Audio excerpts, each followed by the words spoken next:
falar na igreja, o livramento de Deus, do jeito que esse carro bateu aí. Por que todo dia que você tem que falar?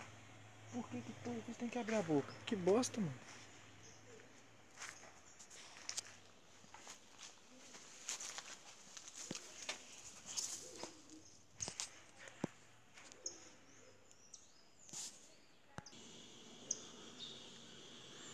Você acordar das 4h10 da manhã, às 4 horas, com barulho, você abre a porta.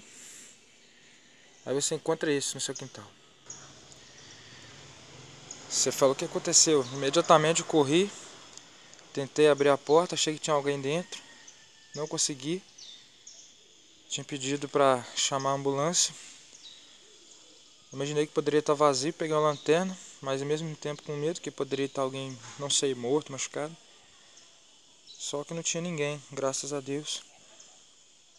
Estragou só apenas o pé de palmeira. Provavelmente ele desceu dali, de cima daquele poste, naquele prédio azul. E os donos moram nesse prédio verde.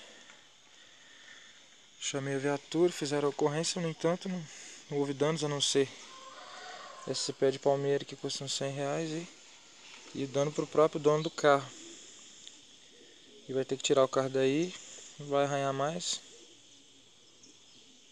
Mas está tudo certo. Deu tudo certo no final. Show de bola, graças a Deus.